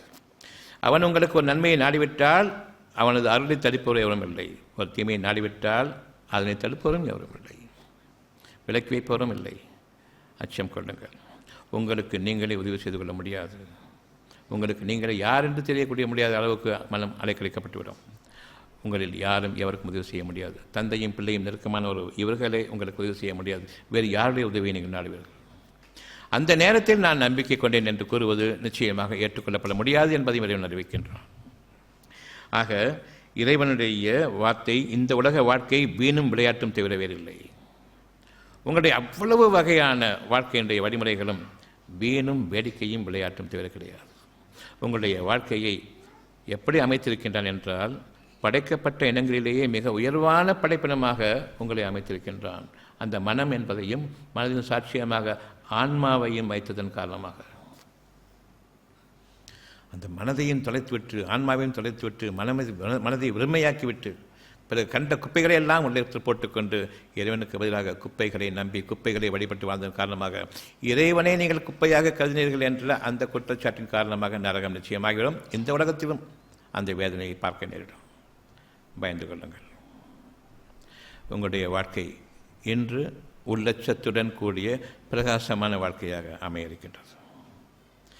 மனிதர்களை பற்றி பயப்பட வேண்டாம், மனிதர்களுடைய வார்த்தைகளை பற்றி பயப்பட வேண்டாம், அவர்களுடைய போக்குகளை பற்றி பயப்பட வேண்டாம். நீங்களும் உங்களுடைய இறைவனும் இந்த அகிலத்தில் தனிமையானவர்கள், அவன் ஒருவன் போதுமானவன் என்ற அந்த எண்ணத்தை கொண்டிருங்கள். இந்த உலக வாழ்க்கையை யாரை ஏமாற்றிவிட்டதோ அந்த ஏமாற்றுபவனும் அல்லாஹ்வை குறித்து உங்களை ஏமாற்ற வேண்டாம். உள்ளத்தில் நெஞ்சத்தில் தங்குங்கள். தெய்வ உள்ளமாக இருக்கின்றது. அந்த தெய்வ உள்ளம் உங்களுடைய புண்ணிய பூமியின் பிரசன்னமாக அமையும். உங்களுடைய வாழ்க்கைக்கு இதைவிட ஒரு வழி இல்லை என்பதை இன்று நீங்கள் அறிய வேண்டும். சத்திய பாதையின் மீது எங்களை என் இறைவனை வழிநடத்துவாயாக. எங்களில் ஒவ்வொருவருடைய பாவங்களையும் நீ மன்னிப்பாயாக. உன்னை விட்டு வெளியேறியதன் பாவம், பூசாரிகளை பின்பற்றியதன் பாவம், என்னுடைய முன்னோர்களையும் நீ மன்னிப்பாயாக. அவர்கள் வாழ்ந்து கொண்டிருப்பார்களேயானால் இறந்து போனவர்களை பற்றி எந்த மன்னிப்பும் முடியாது. ஏனென்றால் அவர்களுடைய ஃபைல் க்ளோஸ்ட். அவர்களுடைய நன்மைக்கும் அவர்களுடைய தீமைக்கும் அந்த ஃபைல் பதில் சொல்லும். ஆனால் வாழ்ந்து கொண்டிருக்கிற நிலையில் உங்களுடைய பெற்றோர்களுக்கு நீங்கள் நன்மை செய்யுங்கள். உங்களை வழிகெடுத்த பாவமும் தாங்கள் வழிகெட்ட பாவங்களும் இரண்டு பாவங்கள் கலந்திருக்கின்றது. நான் இன்று என் பெற்றோர்கள் என்னை வழிகெடுத்த பாவத்தை விட்டு விலகிக்கொள்வேனேயானால் என் மூலமாக நான் வழிகெடுக்கப்பட்டதற்கும் அவர்கள் காரணமாக இருந்த அந்த பாவத்திலிருந்து நான் அவர்களை விடுவித்து விட்டேன் என்பது பொருள். இப்பொழுது அவர்களுக்கும் சொல்கின்றேன், நீங்கள் போகக்கூடிய பாதை தவறாக இருக்கின்றது, வெளியேறுங்கள். உங்களுடைய கட்டிடங்களை பூசாரிகள் கற்றுக் கொடுத்த கட்டிடத்தை வெளியேறுங்கள். உள்ளத்தில் தங்குங்கள், தெய்வ உள்ளத்தில் இருக்குங்கள். இங்கு உங்களுடைய நன்மைகளுக்கு ஏதுவாக இருக்கும். ஆக நான் என் பெற்றோருக்கு செய்ய வேண்டிய கடமையெல்லாம் அவர்கள் என்னை வடிகெடுத்த பாவத்திலிருந்தும் அவர்களை விலக்கி அவர்களையும் வடிகட்ட பாவத்திலிருந்தும் விளக்குவதற்கு நான் என்ன நன்மை செய்ய முடியுமோ அந்த நன்மையை நாம் செய்தாக வேண்டும். சொல்வது மட்டும்தான் கடமை, நிர்பந்திப்பதல்ல. சொல்லியிருந்தால் ஒருவேளை விலகிருக்கலாமோ, இந்த மாதிரியான வேதனையில் இருந்திருக்க வேண்டாமே என்று பின்னர் நீங்கள் மனம் அங்கலாய்ப்பதிலிருந்து உங்களை பாதுகாத்துக் கொள்ள வேண்டி இன்று உங்களை இறைவன் அறிவிக்கின்றான். நீங்கள் திருந்தி அவர்களுக்கு வழிகாட்டுதலை ஆரம்பிப்பதற்கு முன்பாக நீங்கள் உங்களுடைய பாதையை மாற்றிக்கொள்ளுங்கள்.